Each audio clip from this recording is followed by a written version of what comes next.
¿Qué tal? Saludos, muy buenas noches, bienvenidos a Vía V, muchas gracias por estar ahí. Es jueves 7 de abril, la actualidad económica sigue pasando por Portugal. El país vecino solicitó hoy formalmente la intervención de la Unión Europea y del Fondo Monetario Internacional. Se convierte así en el tercer país de la eurozona en ser rescatado. Hablaremos de los detalles de este rescate y de las posibles repercusiones para la economía española y para la economía gallega, pero la accesibilidad de los españoles pasa en estos momentos por el Parlamento Europeo. Las redes sociales están una vez más que arden después de que los eurodiputados se negaran a viajar en clase turista y seguirán haciéndolo en primera clase, en business. Hablaremos en el transcurso de este programa con uno de esos de eurodiputados, concretamente del Partido Socialista, con Antolín Sánchez Presedo, para que nos dé las explicaciones que considere oportuno. Nos acompañan esta noche Manuel Blanco, muy buenas noches. Buenas noches. Alfonso Villagómez, muy buenas noches y encantado de recibirte por primera vez aquí. Muchísimas gracias, buenas noches. Luis Villamor, muy buenas noches. Hola, buenas. Y Roberto Blanco Valdés, muy buenas noches también. Hola, buenas noches. Bueno, ayer lo actualizamos prácticamente en directo, esa petición de rescate por parte de Portugal. Escuchábamos al primer ministro José Sócrates, que efectivamente reconocía que no les ha quedado más remedio que pedir la intervención económica internacional, una decisión a la que se han negado en las últimas semanas, incluso con el consejo de asesores de relumbrón, como el propio ex presidente de Brasil, Lula da Silva. Como decía, finalmente ese rescate se producirá. Hoy se ha solicitado finalmente y se habla ya de que la cantidad que necesitaría Portugal rondaría los 90.000 millones de euros. La crisis de la deuda ha podido con Portugal, que incapaz de hacer frente a los pagos de su deuda soberana, ha formalizado su petición de rescate a sus socios de la zona euro.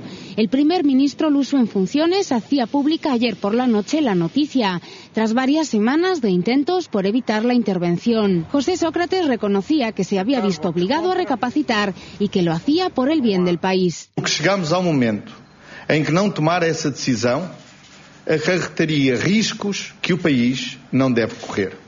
Horas antes, dos ministros de su gabinete ya adelantaban la posibilidad, una ayuda casi inevitable después de que el Parlamento rechazara el plan de ajuste de Sócrates, que dimitió tras la derrota.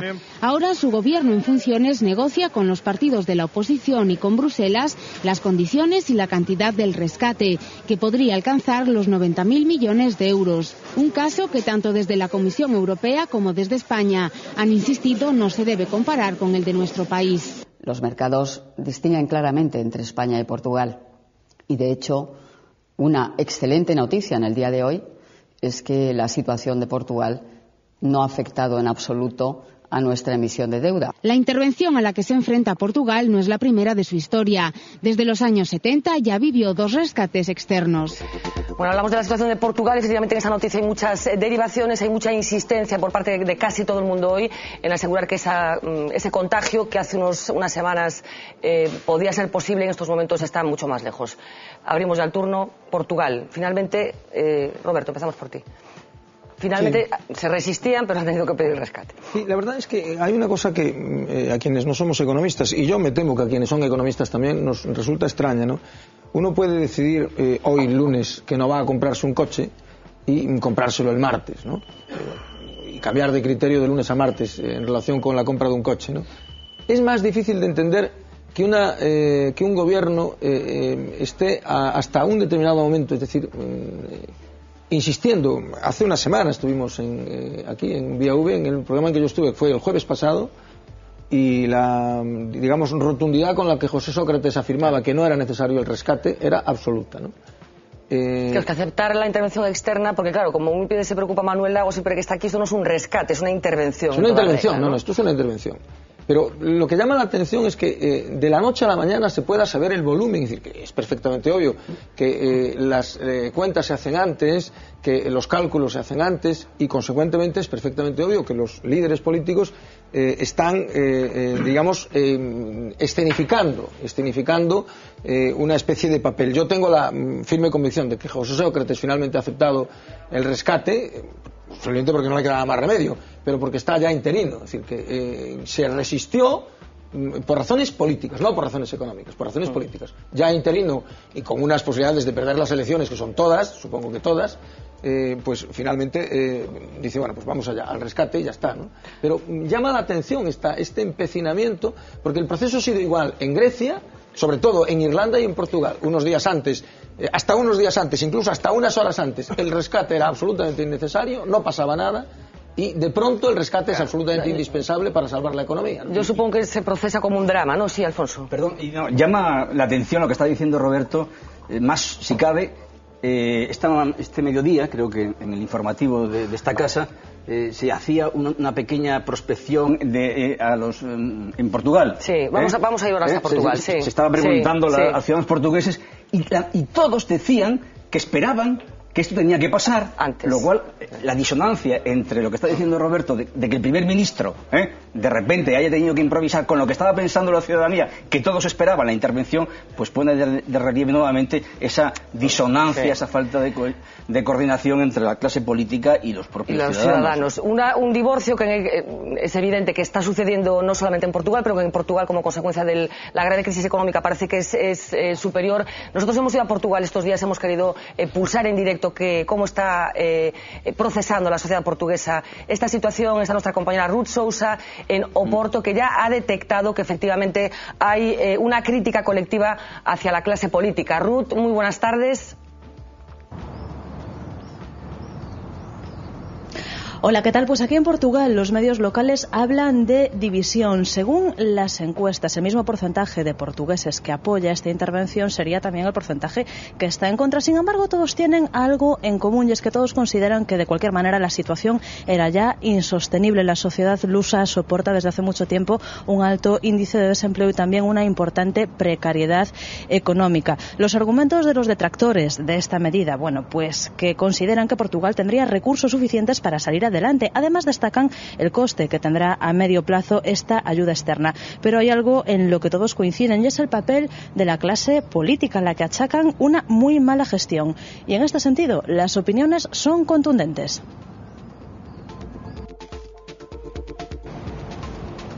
Política, canalhada, só. Não há nada a fazer, canalhada. O primeiro-ministro que andou pouco tempo aí a enganar o povo português, não é verdade? Eu suponho que são todos iguais. Penso, são todos iguais. Pois vai ser pior para Portugal. Vai adiantar muito, vai ajudar o nosso país, mas não vejo muitos jeitos disto endireitar, minha querida. Eles estragaram isto tudo.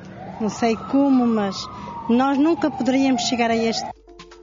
Bueno, es un drama porque efectivamente la crisis económica evidente parece que hay una crisis política sustancial, que es que hay una desafección total y absoluta, porque ya calificar a los políticos de canallas es que ya es, vamos...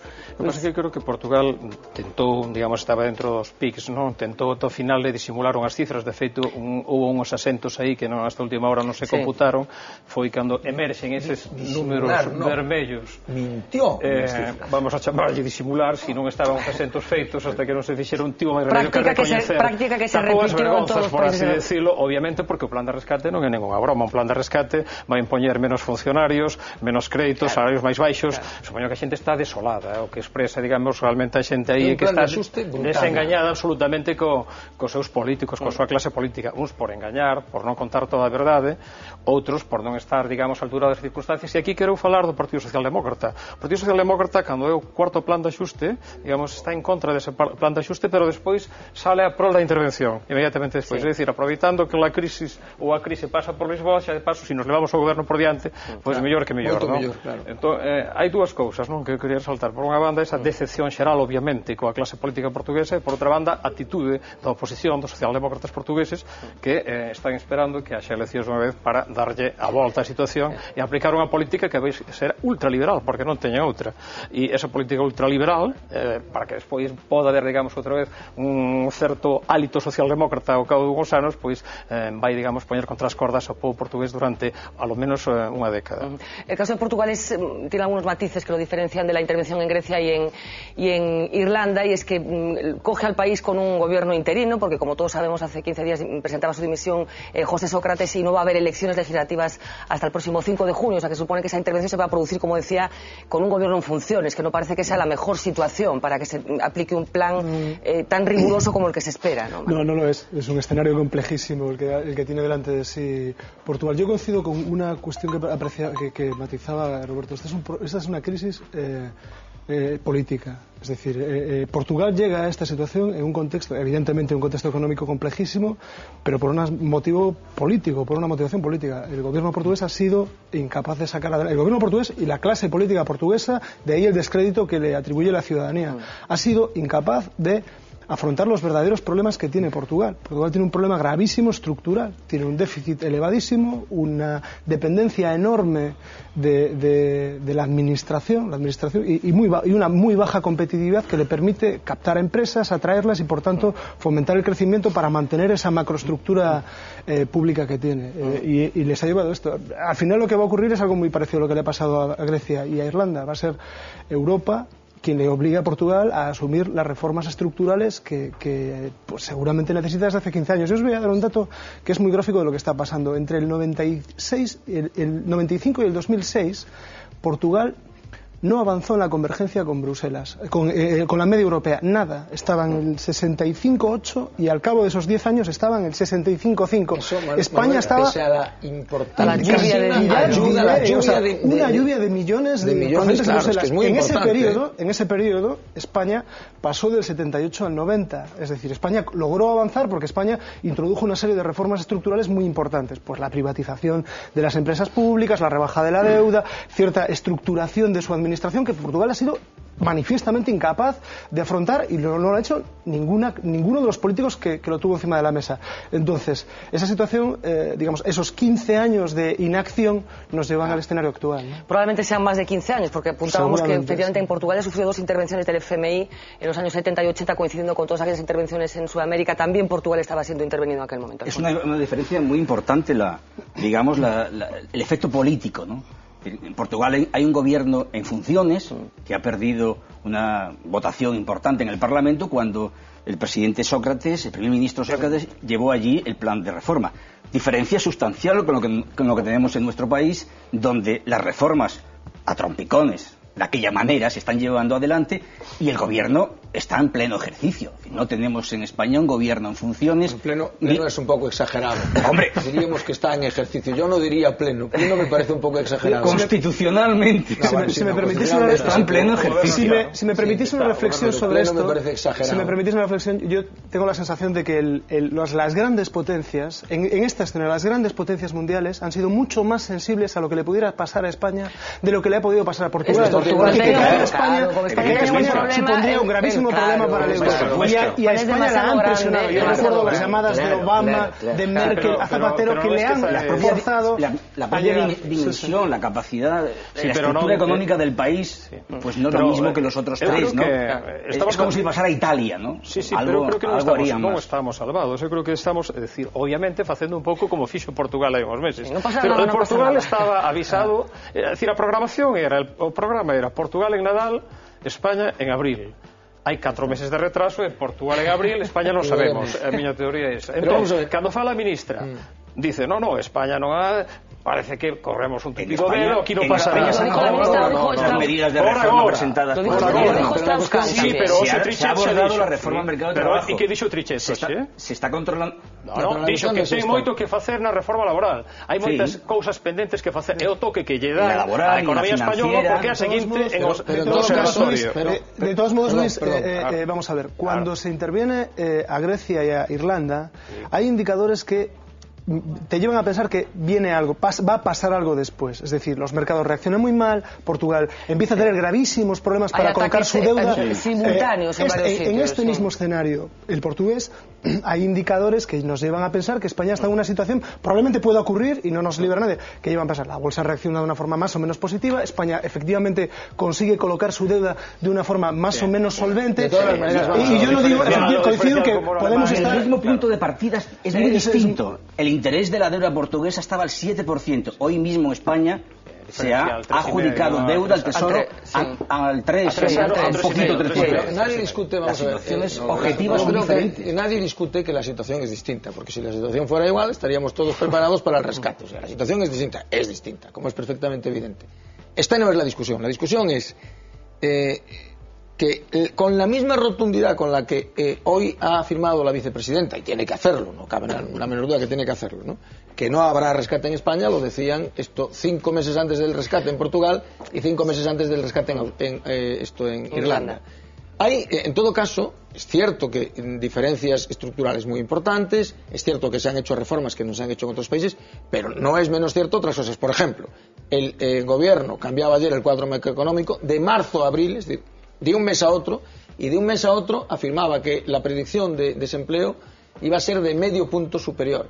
Estamos hablando del 19,8%, es decir, casi el 20% de desempleo, que es más, según todos los otros informes, y no cambia la previsión de crecimiento, que es del 1,3%, que es el doble o el triple, el doble de la mayor parte de los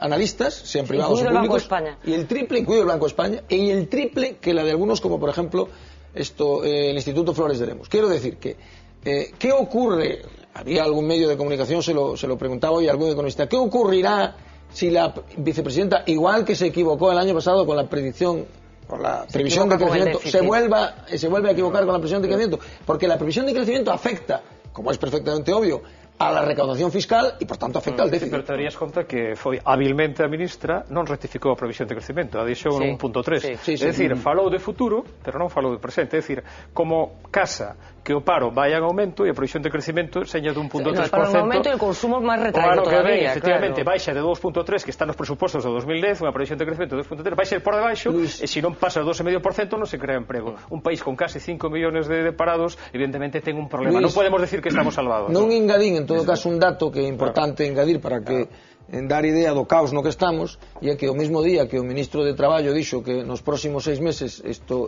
será moi bos por empleo, dado que estamos en abril, os próximos 6 meses é ata outubro, por tanto, todo o ano a ministra anunciaba, a vicepresidenta económica anunciaba que iba a aumentar a previsión de desemprego.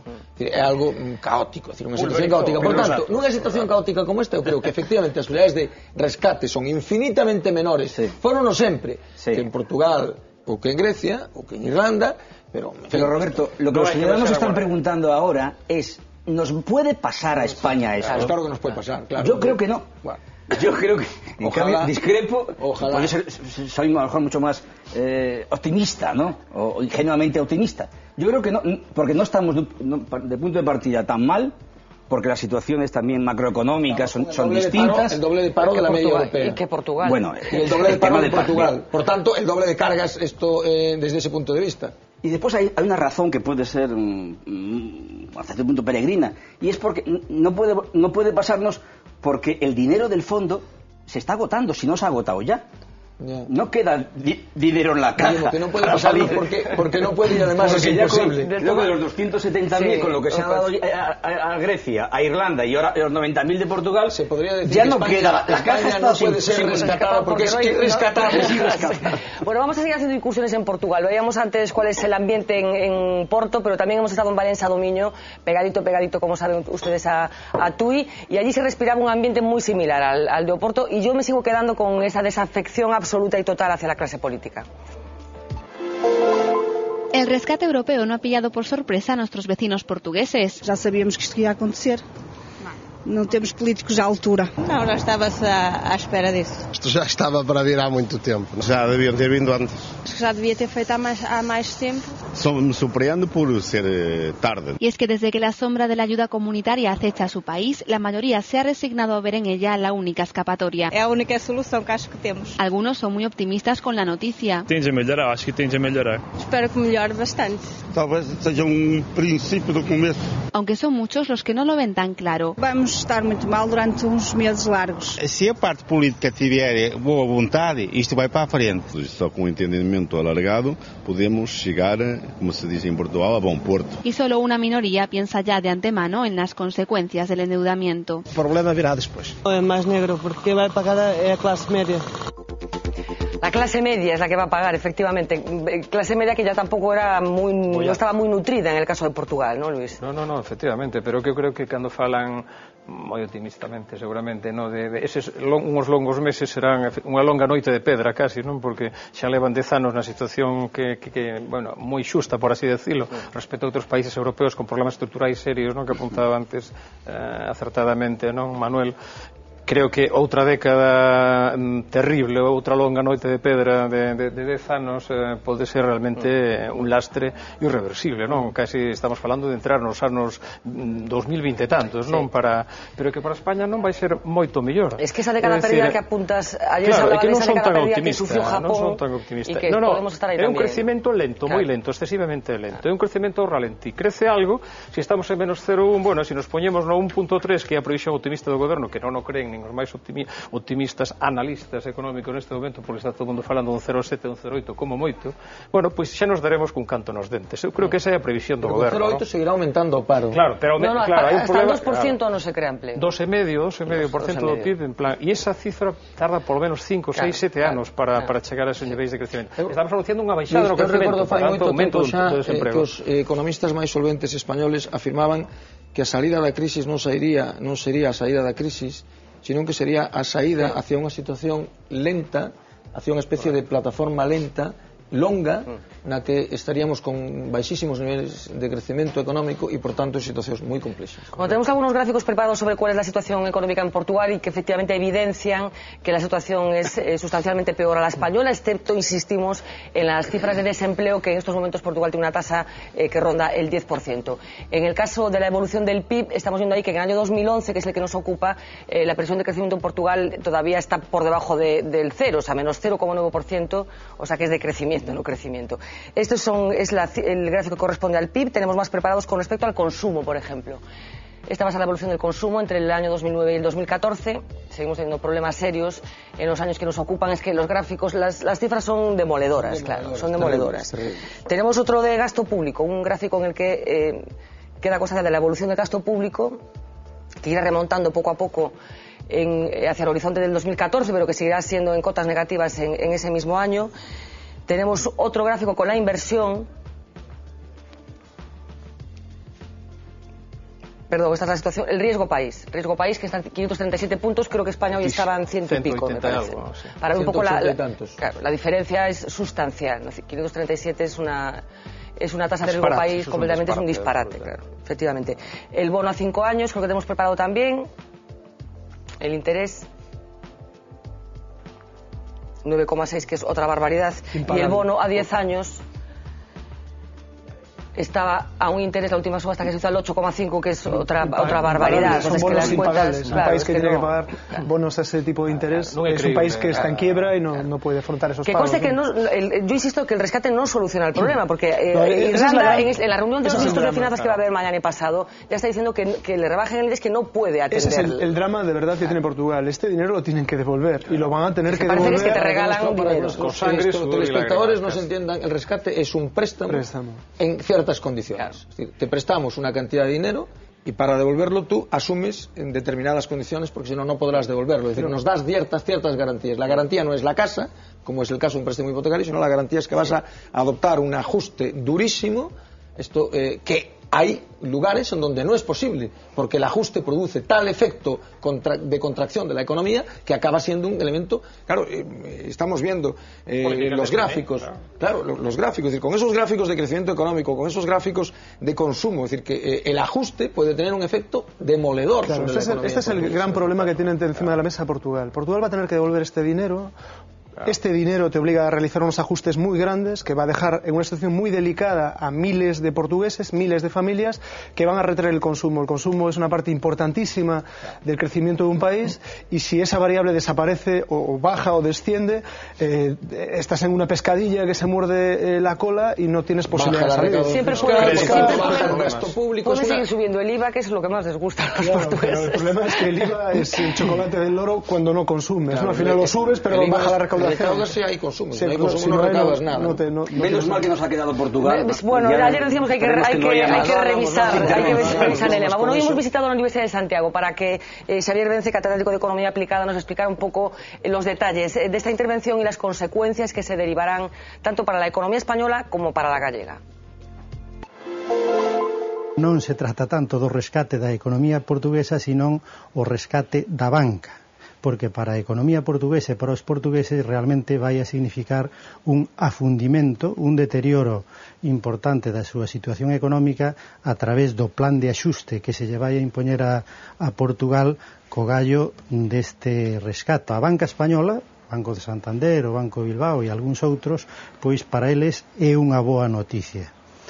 Para o resto da economía española e a galega, é dicir, para as empresas da economía productiva ou da industria ou dos servicios, é unha moi mala noticia, porque significa que a evolución da capacidade productiva e da capacidade de compra da demanda da economía portuguesa vai a deteriorarse, de tal forma que ese mercado, que para Galicia e para o resto de España é un mercado importante, vai a ser un mercado que vai a prolongar a situación de estancamento. Aquí estamos xa nese proceso de rescate, é dicir, de deterioro da actividade económica e do nivel de vida da población. Para a economía galega, portuguesa e a española, pois é unha noticia negativa, non? Para a banca seguramente tamén é unha noticia positiva, pero para a economía e a actividade productiva vai ser un factor de, digamos, de retraso aínda máis da recuperación. Bueno, hablaba Xabier Vencé en última parte de este vídeo de esa subida de tipos que hoy anunciaba el Banco Central Europeo y que, por cierto, ha dicho que no va a ser la última. Después de 2 años se revisaban al alza la subida de tipos, pero a mí me parece muy interesante la reflexión que hace Vencé en el sentido de que, de alguna manera, la economía española ya también está siendo intervenida. O sea, no estamos siendo libres en la toma de decisiones, lo cual significa que, de alguna forma, hay una intervención exterior tamén. Bueno, hai interdependencia de todas as pezas. De feito, o rescate se produce porque os bancos din que non poden comprar máis letras. Bueno, é dicir, xa non dá para máis. É dicir, a banca pide auxilio, pide papas, e entón, se os bancos, digamos, en Portugal piden papas, hai que ir a rescate directamente. Pero eu creo que Xabier... Perdona. Sí, no. E Xabier o que está dicindo que a relación con Portugal é o segundo socio comercial de Galicia. Claro. É dicir, isto non é precisamente baladí. Se hai un problema en Portugal e o segundo socio comercial de Galicia, e Galicia está como está, neste contexto vai se resentir absolutamente. Xo recoñecía a patronal galega tamén. É dicir, vai haber moitas dificultades realmente nas relacións con Galicia. Pero, máis, na última década, Portugal foi un dos principales investidores en Galicia, aínda que nos últimos 4 ou 5 anos baixou bastante, digamos, o pistón nese ámbito, é un dos principales actores económicos na economía galega do punto de vista de inversión. Nestas circunstancias, obviamente, cos gráficos que temos visto aí, pois parece evidente que non vai ser precisamente baladí o rescate a intervención de Portugal, non respecto a Galicia. Non hai máis que ir a Portugal para darse conta. Claro. Tú vas a Portugal e entras en un supermercado e te das cuenta de la cantidad de productos, por ejemplo, alimentarios, que son marcas españolas, ¿no? Yo creo que Xabier Vencé, el profesor Vencé, apuntaba a una cosa que muy importante y que hay que tener en cuenta. Una parte del rescate es el préstamo y otra parte del rescate es la fijación de las condiciones para la devolución del préstamo. Es decir, las garantías. Y nosotros no estamos siendo rescatados desde el punto de vista de que no hemos... Pero nosotros estamos ya cumpliendo una parte, es decir, diríamos que estamos cumpliendo el ajuste para no vernos en la necesidad de ser rescatados. Estamos haciendo los deberes que nos puso el señor Merkel. Son las llamadas, la que hablamos antes, son las llamadas del teléfono. Es decir, nosotros no hemos llegado a esa fase. Los deberes de la señora Merkel. Los deberes en que va a tener que afrontar España, que ya está afrontando España, son durísimos. Es decir, nosotros hemos llegado a... Vamos a bajar, y el siguiente seguramente sea pues una bajada de salarios masiva, y eso está encima de la mesa, ya lo han empezado a deslizar. Una masiva bajada de salarios se ha producido ya porque los 5 millones de funcionarios a los que se han bajado salarios son 100 millones. Se habla de más colectividad, es decir, de acercar los salarios y sin bajar la productividad. Bueno, porque el debate delicadísimo que o sur de Europa teña un 20 ou 25% de salarios menos, ¿no? Que era a política de Merkel, non? Deixar o sur con un 25% menos, é dicir, que a xente consuma ou gaste en función máis do que ten, non de no que non ten, porque vivimos todos estes anos. El famoso plan euro que está tratando de impulsar Alemania en la Unión Europea, la medida central es esta, es una bajada de los salarios, ¿no? Iba a decir que todo esto al final ¿en qué repercute? Digamos, la consecuencia más práctica de lo que está pasando. Pues lo que está pasando es que el problema que tiene el país es que hay que dar solvencia, hay que dar garantías a estos mercados especuladores que están dominándolo todo, de que las deudas del país, tanto de las administraciones públicas como de los privados, se van a pagar, que tenemos capacidad, que tenemos solvencia, que tenemos capacidad de cumplir con las obligaciones del pago de estas deudas, públicas y privadas. Y eso requiere, requiere un gran, yo me atrevería a decir, un compromiso casi de Estado, a la hora de tomar ya unas medidas que den esta garantía a estos mercados de que podemos estar en condiciones de cumplir con nuestros compromisos y pagar las deudas. Yo insisto que efectivamente puedo estar de acuerdo contigo, pero me parece que el gran problema que sigue teniendo la economía española es la tasa de paro, que como se quedó ayer de manifiesto, no se va a resolver a corto plazo. Tenemos que irnos a publicidad unos minutos, pero regresamos enseguida. Ser un país de la Unión Europea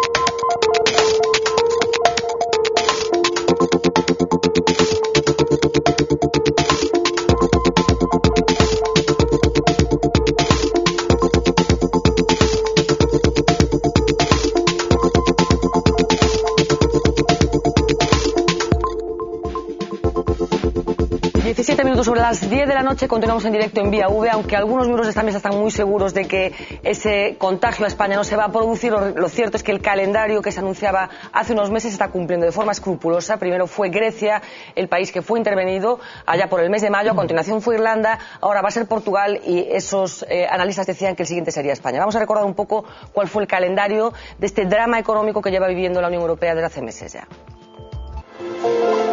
Portugal es el tercer país de la eurozona que va a contar con un rescate financiero. El primero fue Grecia en mayo del año pasado. Su elevado déficit, que el gobierno heleno intentó ocultar al principio en sus estadísticas, impulsó la intervención.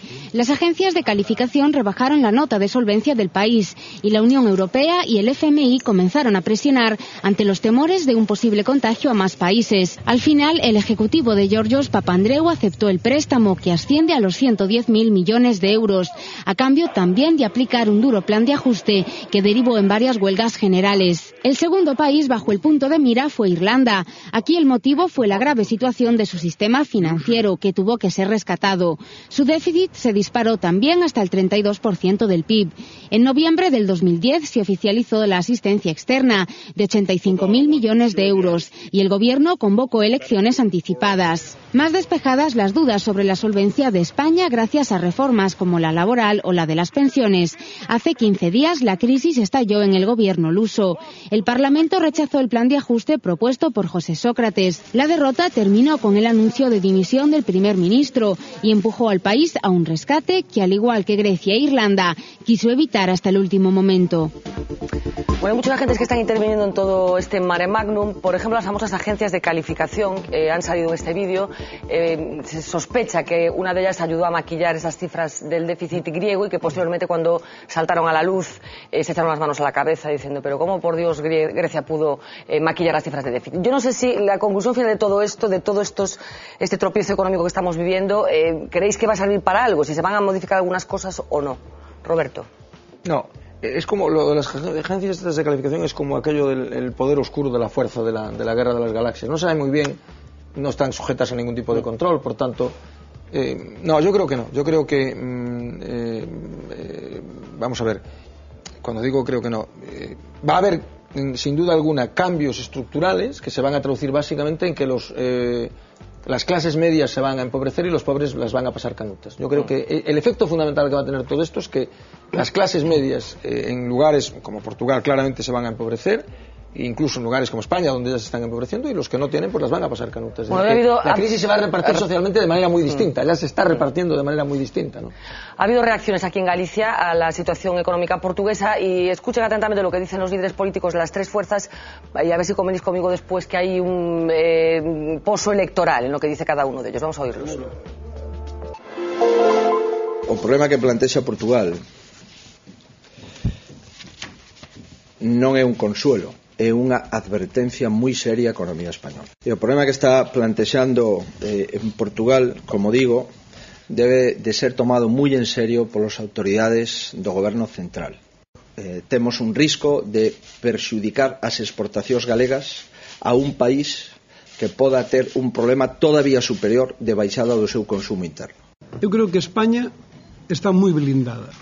Todo o mundo asume en Europa que o presidente Zapatero é o único gobernante que conseguiu sacar adiante as medidas de reformas con grandes acordos sociales. Se nós hubiéramos feito caso á política do Partido Popular fai un ano, en un momento de tensións dos mercados espectaculares contra España, donde deixaron solo a este goberno. Rajoy e o Partido Popular deixaron solo ao goberno. A mí o que nos parece é que non deixa de ser a consecuencia desta política que se está realizando, e volvo a decir, de descontrol absoluto dos mercados chamados mercados financeiros, de non poñer reglas, da especulación bárbara, donde dende unha axencia de calificación a calquer organismo privado pues decide, en fin, a solvencia ou non dun Estado.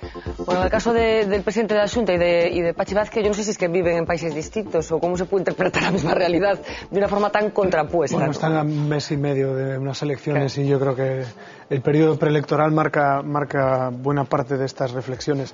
Yo, más allá de esto, sí reconozco que existe ahora mismo una anomalía encima de la mesa que para mí es delirante, que es la de las agencias de calificación. En el accionariado de las agencias de calificación, ya lo he dicho alguna vez en esta mesa, están muchos de esos accionistas, muchos de esos inversores y especuladores que se benefician por la deriva de un país. Claro. Es decir, si yo digo húndame usted a Grecia, esa agencia dice húndame usted a Grecia, muchos de los accionistas de esa agencia que lo están diciendo se están forrando literalmente. Por lo tanto, esa es una anomalía que los países no han querido consentir, se han sometido a una tiranía y no han articulado ningún tipo de medidas para hacer, y seguimos haciéndolo. Quizás sea el momento de corregir esa anomalía. Tú acabas de decir, Roberto, que no hay una regulación de este tipo de agencias que van al mercado puro y duro, salvaje. Pues quizás sea el momento de que a nivel europeo, se adopten medidas legislativas o normativas de crear este tipo, las mismas figuras que operan en los mercados privados, pero con un control. Si no son de naturaleza pública, al menos que haya un control o una supervisión de las autoridades públicas. De todas maneras, las autoridades públicas están en un momento bajo para ofrecerse como alternativa a nada, teniendo en cuenta que las autoridades griegas mintieron en sus cifras de déficit y que las autoridades portuguesas hicieron lo mismo. Quiero decir que la situación... Entonces, ¿qué nos queda? No, lo que nos queda, sin duda alguna... Portugal. ¿En qué confía Portugal? Ya ni Portugal. Lo que nos queda es el control público, pero yo no estoy discutiendo que es absolutamente indispensable que la calificación no dependa de agencias, como digo, el poder oscuro de la fuerza, no sabe muy bien quiénes son, de dónde proceden, quién está detrás, se sabe, claro que se sabe. Y a pesar de que lo sabemos, lo consentimos. Son operaciones especulativas absolutamente escandalosas. Que pueden más que los gobiernos. Los gobiernos están en una mala situación desde el punto de vista de su crédito interno e internacional. Es decir, esto es una realidad indiscutible. Bueno, que es una están los cines en estos momentos, acaba de estrenarse en España ese documental, no sé si lo comentamos alguna vez, que llevó el Oscar al mejor documental en los últimos Oscar, In the Job, creo que se titula. No se ha estrenado en Galicia porque no se ha considerado interesante para los gallegos, pero creo que es espectacular. O sea, el panorama que dibuja de lo que sucedió, de cómo se alumbró la crisis, de quiénes fueron los responsables de que realmente no han pagado los responsables de la crisis, que no van a pagar. Espectacular. El tráiler ya te deja como... Y el tráiler te deja con la boca abierta. De verdad que es una lección de economía elemental. Para cualquiera que poner en los colegios y en los institutos, a ver si despertamos. Bueno, aprovechando la situación de Portugal, hemos hecho una encuesta en nuestra web para testar un poco cuál es la relación que mantenemos los gallegos con Portugal, países vecinos, y con unas relaciones, yo creo que buenas, pero en la mesa me dirán si consideran que es así o si siguen vigentes algunos complejos en el norte y en el sur. La pregunta en concreto que planteábamos era si consideraban los que votaron posteriormente, si los gallegos tenemos complejo de superioridad con respecto a los portugueses. Y la respuesta, pues, el resultado de la encuesta es revelador. El 67% de las personas que participaron en la encuesta creen que sí, que seguimos teniendo un cierto complejo de superioridad con respecto a Portugal. Non sei se, Luís, compartimos esa sensación. Eu creo que é unha relación, creo que cambiou bastante o tema, o conto, cambiou bastante o conto. O que pasa que sí é certo que hai unha relación de estrana, posiblemente por moitos anos de estar, digamos, de costas viradas, ¿no? Como digo os portugueses, sin un contacto e sin un coñecemento mutuo grande, ¿no?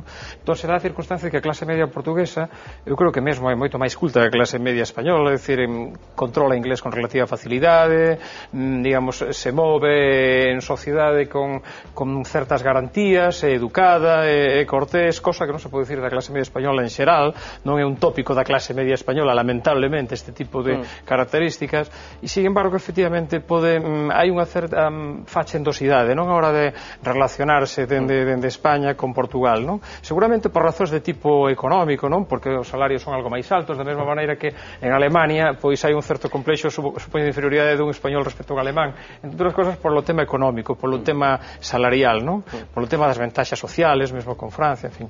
Dame a sensación de que vai por aí o tema. Tamén é certo que Portugal se independiza de España, entón hai un factor histórico que está xogando tamén o que está pesando na relación. Factor histórico que hai mucha gente que quiere corregir por lo que después veremos en esa encuesta, que ese barómetro hispano-luso, que da resultados muy curiosos. Yo no sé si compartís que ese cierto sentimiento de superioridad sigue existiendo en nuestra relación con Portugal. Que ese 60 y tantos % de ciudadanos que yo creo que realmente dicen lo que piensan, que esa superioridad por los factores que decía Luis quizás tenga también, ¿no? A lo mejor con el tipo de trabajadores que vienen, portugueses que vienen a Galicia, que son, bueno, en general es gente dedicada a la construcción, ¿no? Trabajadores no cualificados. Hay un refrán un dicho que se dice en Galicia muy ofensivo para los portugueses, ¿no? Que es portugués nin o can, se dice, ¿no? Portugués nin o can. Sí, ese no lo conocía, de España ni mal vento ni mal casamento, pero... que expresa esta historia del hombre. Y sin embargo yo creo que ha cambiado muchísimo esa situación. Es decir, yo creo que a medida que... Es cierto que los países que son vecinos tienden a llevarse mal, ¿no? La relación nuestra con los franceses, la relación con... Sería, perdona, si le preguntan a los franceses lo mismo respecto a los españoles, seguramente que pensarían que la superioridad se da también. Yo creo que posiblemente más, pero más. Sin embargo yo tengo la sensación de que eso se ha ido corrigiendo, se ha ido corrigiendo. Yo creo que en estos momentos la gente que viaja a Portugal, que es mucha gente... Del sur de Galicia, ¿eh?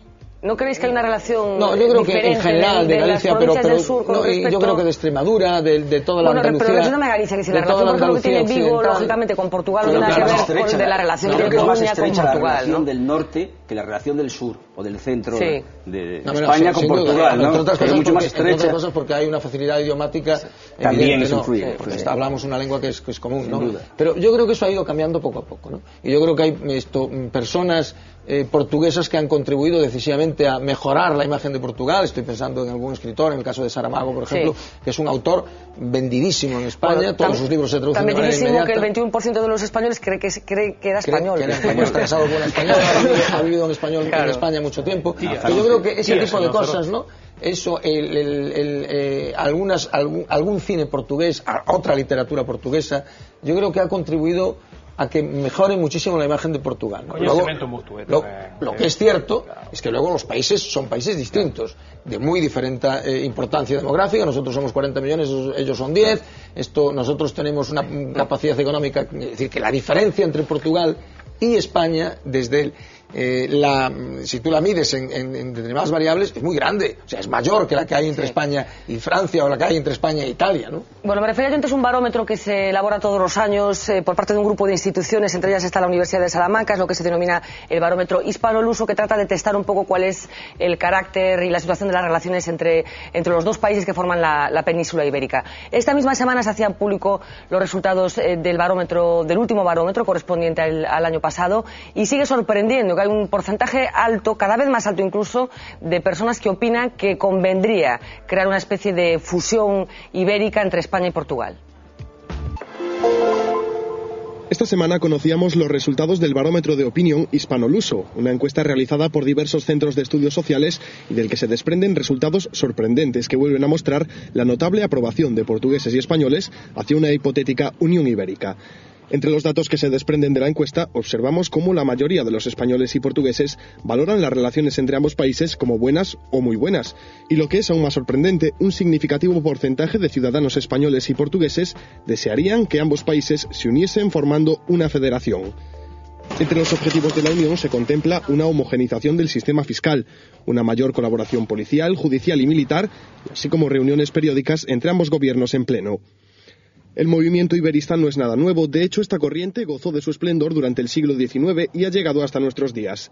Personalidades tan diferentes como José Saramago, Miguel de Unamuno, Castela o Fernando Pessoa han sido algunos de los estandartes de este movimiento que aún a día de hoy parece que sigue ganando adeptos.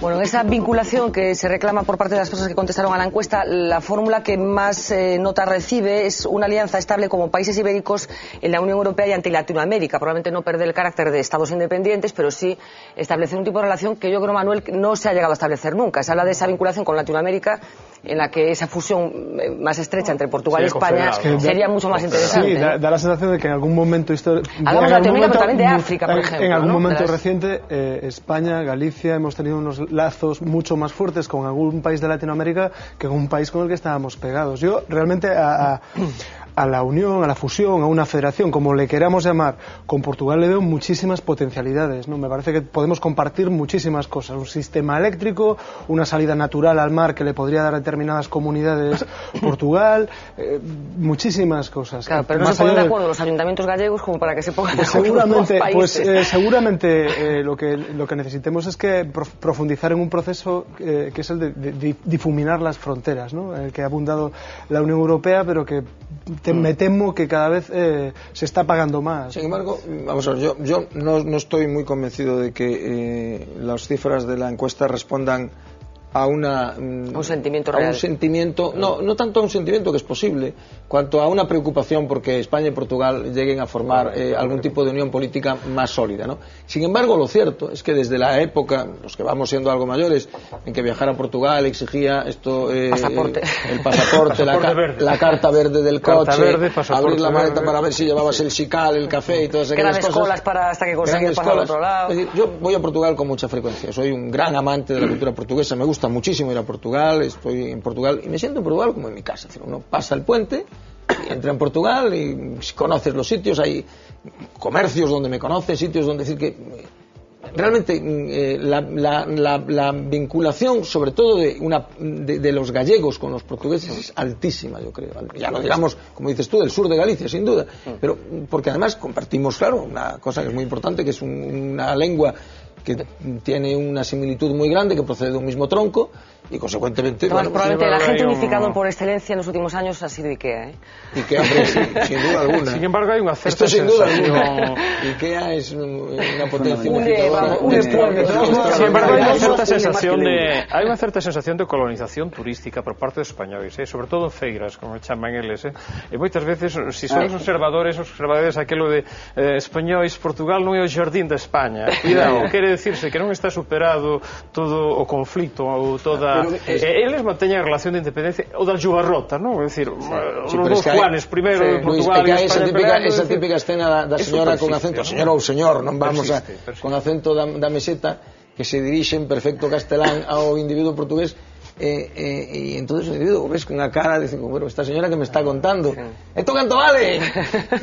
Oiga, señora, que aquí paramos otra. Coincidiendo básicamente con lo que dice Roberto, efectivamente los gallegos tenemos unos vínculos con los portugueses muy estrechos, ¿no? La cuestión idiomática es decisiva en este ámbito, pero yo creo que hay comunidades pegadas a Portugal, y me refiero básicamente a Andalucía y Extremadura, que tienen muy poco, no existen estos lazos que aquí existen. Yo conozco bastante bien el caso de Badajoz, por ejemplo, de Extremadura, y Extremadura vive de espaldas a Portugal directamente, de espaldas a Portugal, y recuerdo un par de amigos que son de allí, oriundos de allí, que lo decían, pero no vais a Portugal, no compartís, y efectivamente no compartían nada. No lo visitaban, y aquí es algo que los gallegos sí tenemos por costumbre. Aunque los datos, en fin, sabemos lo de las estadísticas, ¿no? Sí que hay un dato que es un tanto llamativo, ¿no? Y es que siempre se ha hablado en este tema de que interesa más a los portugueses, al pequeño, unirse con el grande, a los españoles. Bueno, pues según ese barómetro de la Universidad de Salamanca, con relación al barómetro anterior, el porcentaje de españoles que son favorables a esta unión hispanolusa ha pasado del 31% en la vez anterior al 40% ahora. Es decir, ha aumentado casi 10 puntos. Aparte, es que un portugués se mantiene en un porcentaje muy alto. Vamos a complicarnos la vida. No sé si tiene algo que ver somos muy amigos de complicarnos la vida. El efecto Cristiano Ronaldo. No, yo creo que es que nos gusta meternos en unha falsa unión, porque eso si está chamado a algo sería en todo caso a un carácter confederal. Un carácter confederal seguiría sendo un país que decidira se quere seguir na federación ou non. Quero decirse, non perdería as características ou as connotacións. Vamos a ir con el otro asunto del día. Seguro que están pendientes de él. Me refiero a esa indignación colectiva que se ha desatado después de que conociéramos que los eurodiputados se niegan a viajar en clase turista. Es una de las consecuencias de esa votación que tenía lugar en el Parlamento Europeo ayer y que, por lo que sabemos, no va a modificar los hábitos que tenían hasta ahora y los privilegios que tenían hasta ahora los eurodiputados. Todas las empresas y todas las familias han hecho ajustes. Las administraciones públicas tienen que hacer un esfuerzo. Reducción. Y yo, desde luego, digo que lo haré. Del dicho al hecho. Todos los eurodiputados socialistas y todos los eurodiputados del PP van a seguir volando en primera clase. Lujo, asientos reclinables, atención personalizada, televisión y teléfono exclusivo y catering de 5 tenedores. Un billete que suele costar más de 500 euros, multiplicado por 2 o 3 viajes a la semana, y por 700 eurodiputados, la factura aérea se hace indigerible. Hay que sumar las dietas de 300 euros al día. Hay que sumar también los gastos de oficina, de personal adjunto a cada eurodiputado y su sueldo base, por encima de los 6.000 euros al mes. El dicho es que todos tenemos que ahorrar, pero anoche en el Parlamento Europeo, Jaime Mayoreja, Carlos Iturgaiz, López Aguilar, el diputado de Rosa Díez y la mayoría de los eurodiputados españoles no se metieron la tijera. Bueno, tenemos al otro lado del hilo telefónico a Antolín Sánchez Presedo, eurodiputado del Partido Socialista. Muy buenas noches. Hola, buenas noches. Bueno, menudo lío han montado, ¿no? Sí, la verdad ha sido un lío tremendo. Se trataba de un informe que tiene un carácter de una declaración, no conlleva una decisión de carácter vinculante, y en ese informe se introdujo una enmienda que hacía referencia al tema de los vuelos y alrededor de esa enmienda se ha creado bastante confusión y se ha producido una polémica bastante grande, es evidente. Nosotros lamentamos mucho que se haya transmitido la sensación de que el Parlamento Europeo no está por una política de austeridad en su funcionamiento, y realmente hemos corregido un primer error que teníamos en la lista de votación, porque inicialmente había un voto en contra porque no se había alertado realmente de esta enmienda. Nosotros no éramos conscientes de que se había introducido esta enmienda porque no hacía una referencia al texto inicial.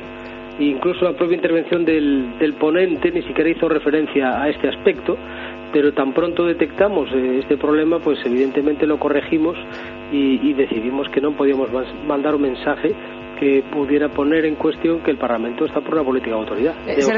Se refiere a eso, a que no eran conscientes de que aparecía este detalle de los viajes. Me ha sorprendido que en estas últimas horas la justificación que se está esgrimiendo es precisamente que no conocen el contenido de cientos de enmiendas que se tramitan habitualmente en el Parlamento, lo cual no sé si me parece más preocupante, señor Sánchez Presedo.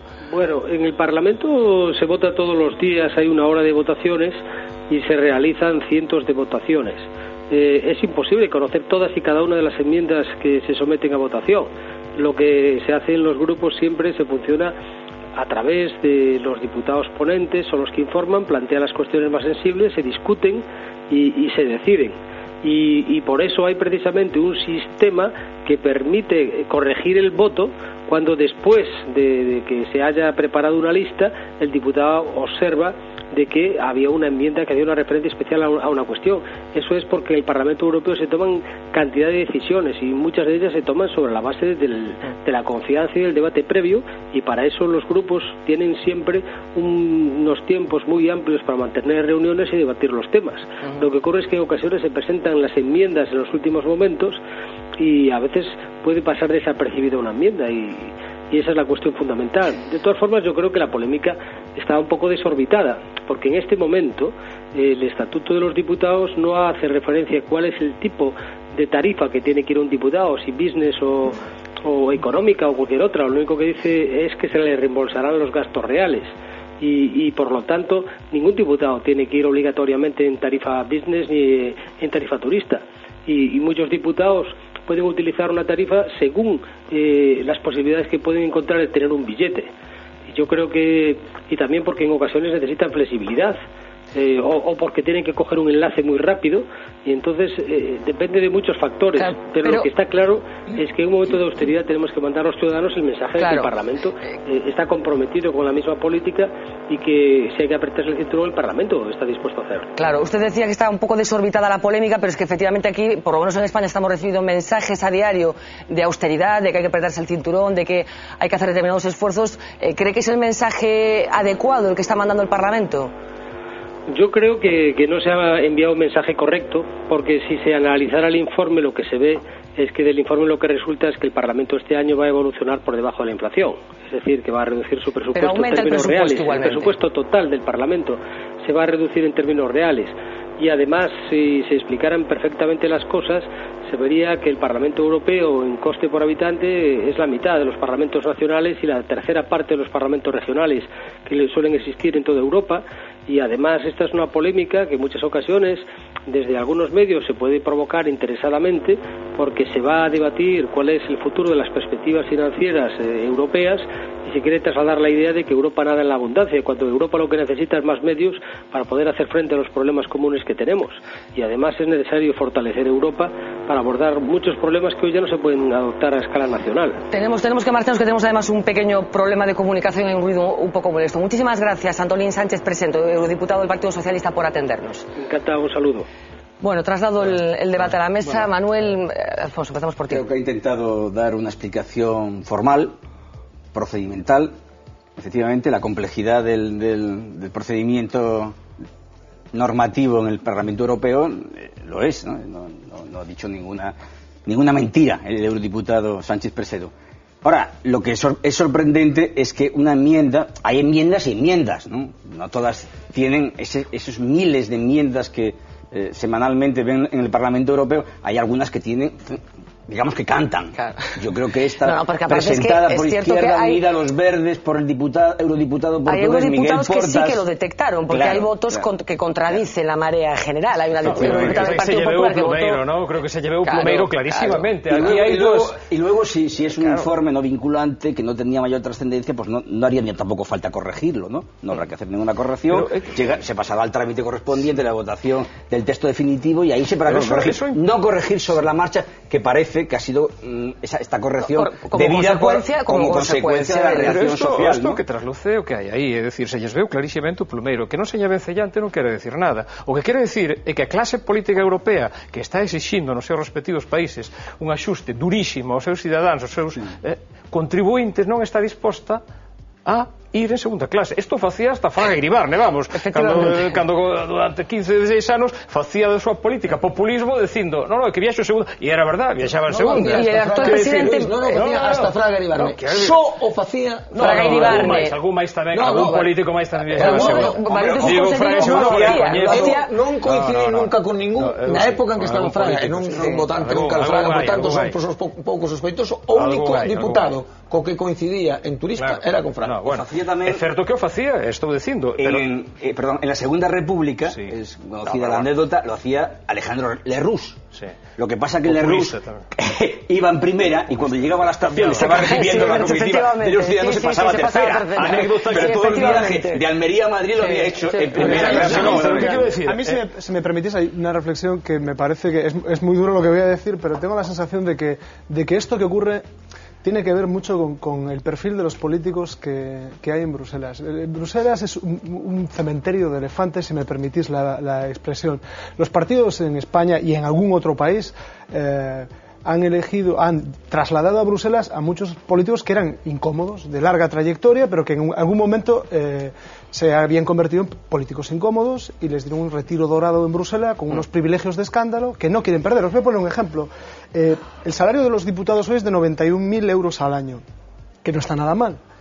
Bueno, pues este salario se unifica hace X años, se unifica porque había unas diferencias salariales brutales entre ellos, pero hubo un buen grupo de diputados, porque la opción era, te podías acoger a la unificación de salario, y después hay más cosas salario y todas las salario. compensaciones, pero además de todas esas más, se podían acoger a esta unificación o bien mantener el salario previo. Los italianos decidieron, por ejemplo, los italianos entre muchos otros decidieron mantenerse en el más 150.000. Claro, porque a los eurodiputados se les pagaba con arreglo al sueldo del diputado nacional, el que cobraban aquí, y los parlamentarios italianos es perdona, el diputado europeo ahora mismo está en 6.000 y pico netos, pero ten 40 y tantos mil de dietas fixas, aparte de vuelos, oficinas, el sueldo para empleados deles, para oficina, para que funcione o gabinete, etcétera, etcétera, de manera que son, para que nos entenda todo o mundo, uns 20 millóns de antiguas pesetas, o que se saca limpamente traballando de uns a xoves, dígame, y no sabiendo oiga, lo que vota. Vaya segundo y se quiere pagarse business, pague vostede cos dietas que lle paga. Hace unas semanas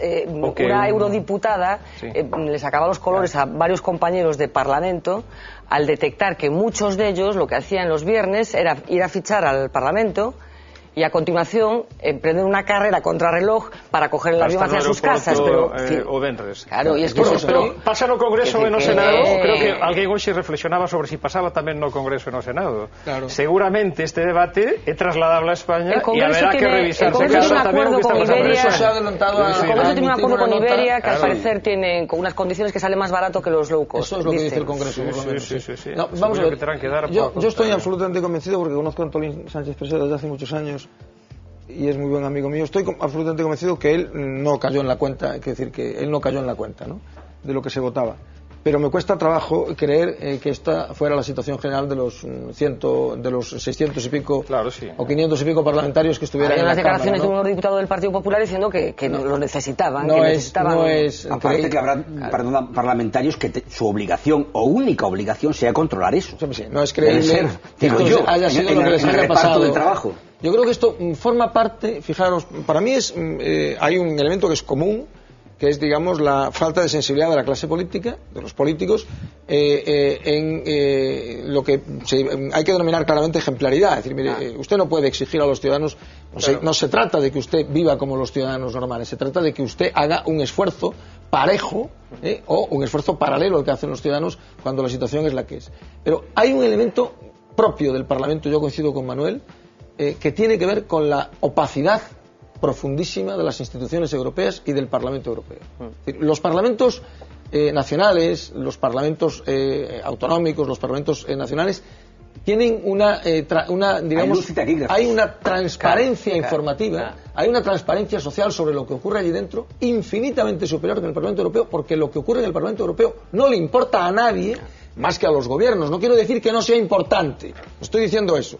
Lo que ocurre en el Parlamento Europeo es muy importante en muchas ocasiones, pero no le importa a nadie. A los ciudadanos no les importa absolutamente nada.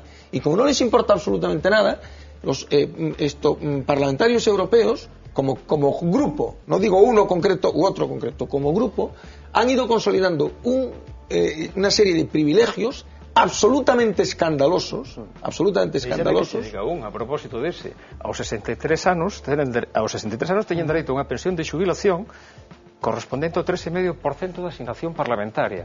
É dicir, estáse xubilando a xente en España aos 67 ampliando, e o Parlamento Europeo teñen dereito a unha pensión de xubilación aos 63 anos que añaden además a su pensión de xubilación 3,5% da asignación parlamentaria que están cobrando. É dicir, os máis veteranos, o cual, claro, son auténticos prebendas. Bueno, pero esto, el efecto que tiene, para acabar, el efecto que tiene, hoy lo decía La Voz a las 2 de la tarde ya, que esto en Twitter era ya, estaba el rojo vivo, el efecto que tiene sobre la opinión pública es devastador. A eso me iba a referir, porque la encuesta que está colgada también en la página web de La Voz es muy indicativa de la indignación colectiva que hay precisamente en una época en la que, como decíamos, está insistiendo de forma reiterada en que tenemos que apretarnos el cinturón. Una cosa en la que se preguntaba, ¿considera usted que los eurodiputados deben volar en primera clase?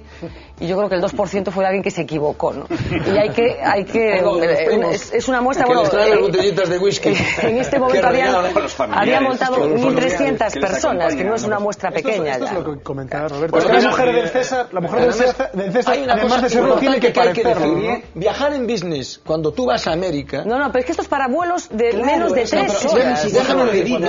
Viajar en business cuando tú vas a América puede tener una justificación desde el punto de vista de la comodidad. Es decir, una persona mayor puede tener graves dificultades para viajar a América en turista.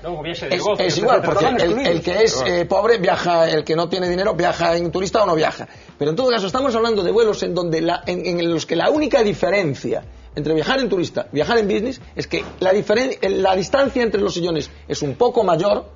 Esta es la primera diferencia. Y la segunda es que te dan de comer y te dan de beber. El problema son mensajes. A raíz de esta encuesta hay una serie de mensajes, la gente puede dejar su reflexión. Que marcas antes esas cosas, ¿no? Hay una persona que ha escrito lo siguiente: me avergüenza de haber votado en las europeas y contribuir así a que esta pandilla de prepotentes sigan chuleándonos a costa de nuestros impuestos. A partir de ahora les va a votar su familia, para la cual seguramente les habrán buscado ya un acomodo. Es muy vergonzoso que prediquen una cosa y hagan otra, pero claro, para esto hay que tener vergüenza. Esto abunda en el descrédito de la clase política. En un momento como este es lo que decíamos, ¿no? La mujer del César, además de serlo, tiene que parecerlo. Tú tienes que trasladarle a la sociedad guiños constantes de que estás en la misma cruzada que ellos, no mantenerte. Pero el descrédito de la clase política tiene derivaciones y consecuencias peligrosas e complicadas. Roberto, do tema da diferencia de dos asientos e tal, hai outra cousa máis, é dicir, moitos collen business, non só por estatus, porque a compañía teñe máis facilidade para cambiar o billete horario.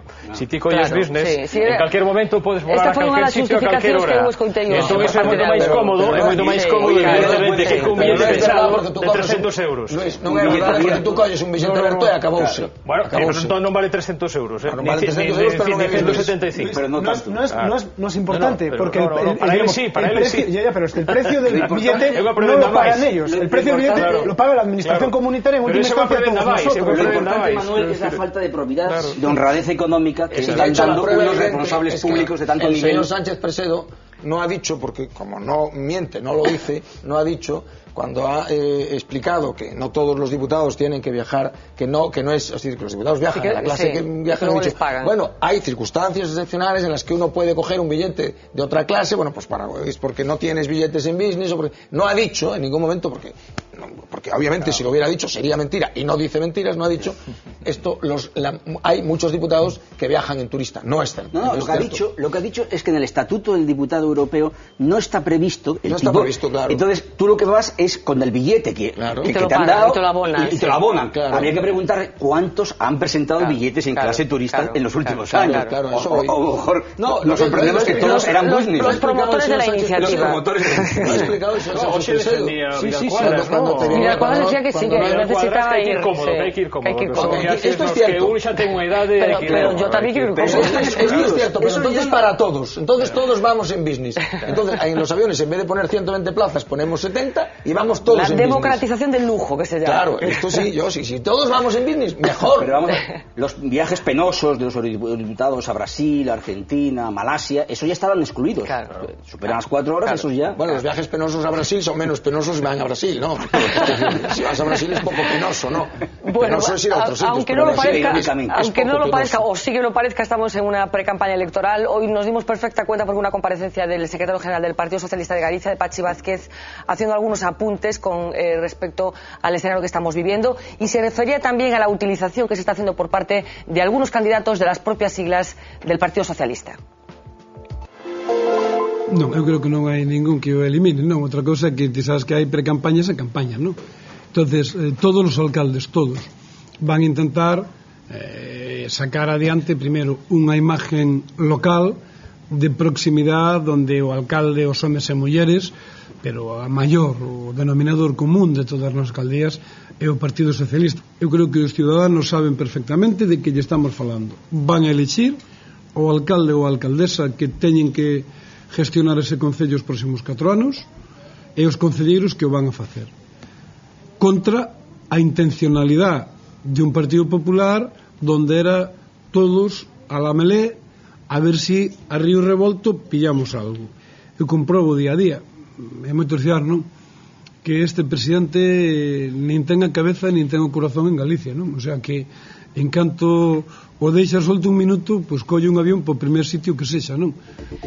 Bueno, una vieja teima del secretario general de los socialistas gallegos, que es resaltar la agenda exterior del presidente de la Xunta, pero me apetece quedarme con esa primera declaración que hacía, en la que negaba que ningún candidato del Partido Socialista esté ocultando las siglas. Él considera que siguen siendo un valor, pero tenemos unas imágenes preparadas de una presentación reciente, en concreto la del alcalde de Vigo, en la que nos costó ver las siglas del Partido Socialista. Vamos a ver esas imágenes.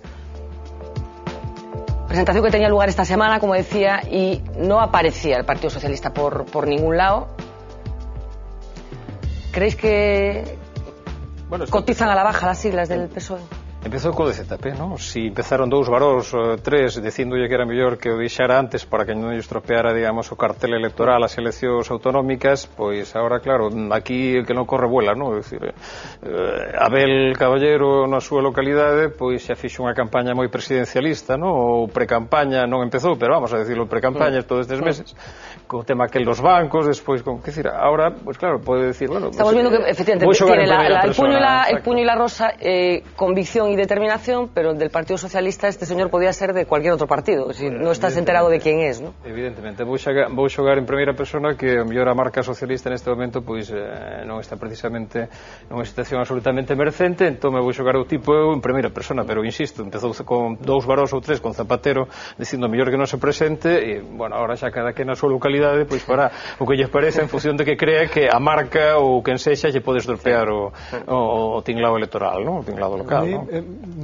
Me parece que esto es una traición, y me parece que no es una traición a Zapatero, es una traición a un partido con un siglo de historia. Y yo creo que esto es algo que seguramente Abel, el amigo Abel, que es como ya le podemos llamar así, a mí me recuerda cada vez más a Benny Hill, que acaba haciendo de situaciones serias, las acaba convirtiendo en situaciones cómicas, se le ha ido la mano una vez más. Yo creo que esto no es admisible. Es decir, si tú te presentas por el Partido Socialista tiene que estar presente en toda la propaganda, cartelería, etcétera, etcétera. Y ya insisto, me parece que no es una traición a la gestión de Zapatero y estos 4 años que han sido más o menos penosos al frente de este país. Me parece que es una traición al Partido Socialista y a todo lo que representa y a la lucha que ha mantenido a lo largo del último siglo. E que ten que defenderle a dirección, en todo caso, as siglas, porque son un pouco, digamos, os propietarios, son os empresarios principais da marca, os depositarios. Supoño que son quen teñen que defender en primeira liña esa carencia de siglas, ¿no? Alfonso. Bueno, yo creo que el anagrama del Partido Socialista en principio figuraba en el cartel, ¿no? Pero el Partido Socialista no. Bueno, no, pero vamos, el puño y la rosa es un símbolo bastante conocido, es un símbolo casi notorio, hay incluso en el derecho de marca. Bueno, pero era minúsculo, minúsculo, ¿no? Casi con la lupa, bueno, una cosa... Pero vamos, estaba, no se puede decir que no figurara el anagrama o que hubiera sido prescindido cualquier simbología que hiciera referencia al Partido Socialista en esa cartelería. No, estaba.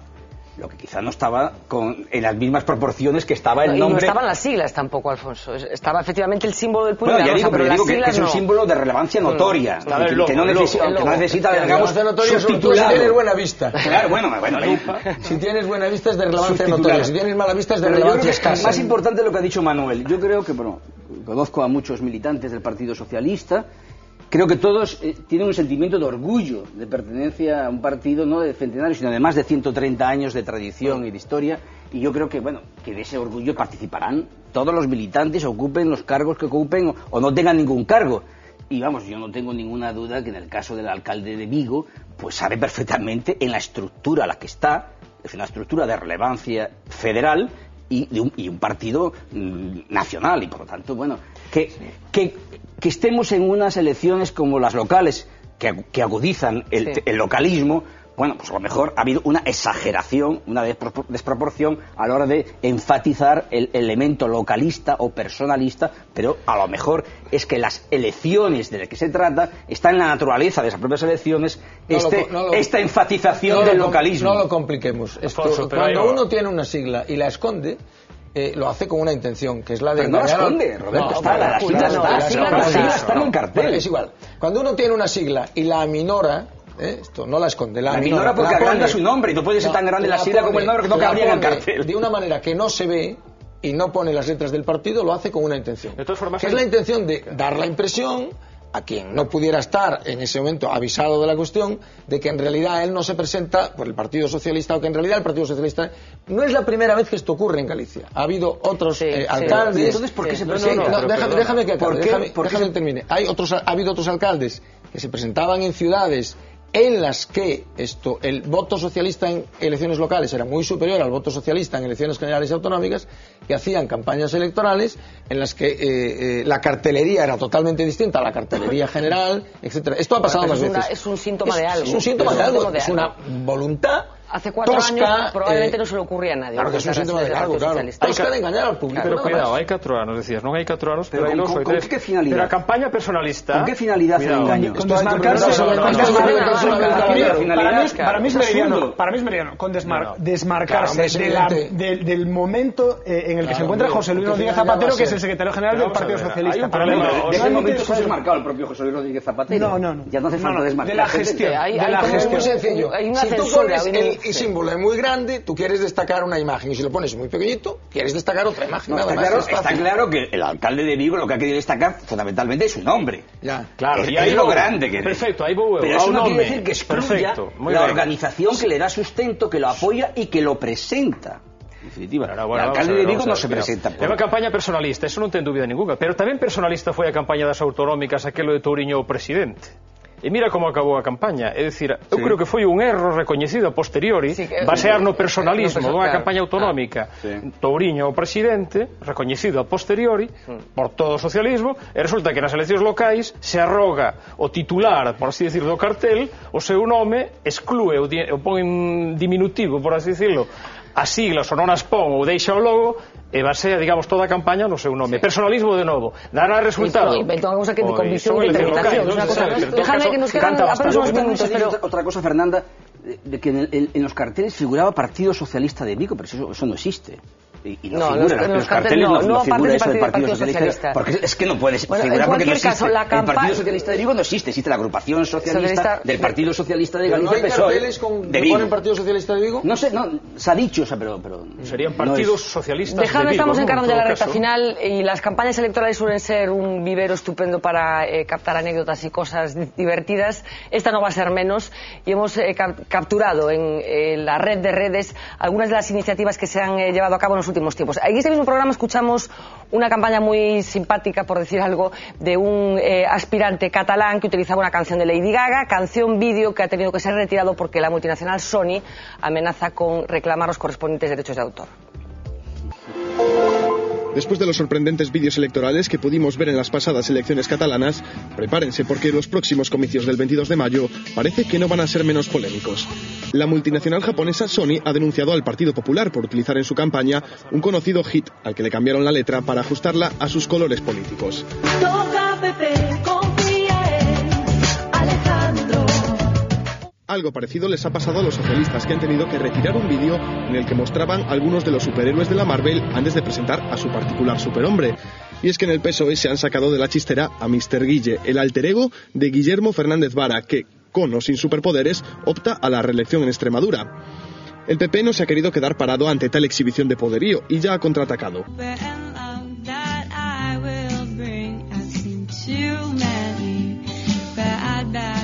Una vez más parece que tendremos unas elecciones moviditas, con vídeos para todos los gustos y algo diferentes a los típicos que abundan en estas fechas. Algunos incluso de inspiración cinematográfica, desde los clásicos algo manidos hasta cosas que aún no habíamos visto antes. Eso es, no sé. Un espejismo, es un espejismo. Eso es de Occidente. Bueno, yo supongo que ya el objetivo fundamental es llamar la atención más que cualquier otra cosa en este mogollón de mensajes que recibimos los ciudadanos. Es una interpretación, diríamos, caritativa. No, yo creo que el objetivo... Es que soy muy ingenua. No, yo creo que el objetivo es esto, convencer a los votantes Y hay gente que se cree que sí se convence a los votantes, lo cual pone de relieve que o bien los gabinetes de comunicación, o bien los políticos, o bien los dos. Es que los gabinetes de comunicación tienen mucho peligro, mucho peligro. Son la fiesta de la democracia, ¿no? Sí, bueno, la fiesta de la democracia. Estos son los 40 principales, o la basurización, o la tribalización del proceso electoral. Momento Doberman, ¿no? Aquel momento Doberman era espectacular. Fue un momento para los creativos, ¿no? Bueno, chicos, ha sido un placer compartir esta noche con todos vosotros. Roberto, Luis, Alfonso, Manuel, muchísimas gracias. Regresamos el próximo lunes a partir de las 10:20, como siempre en directo. Les dejo con los titulares del día. Sean muy felices.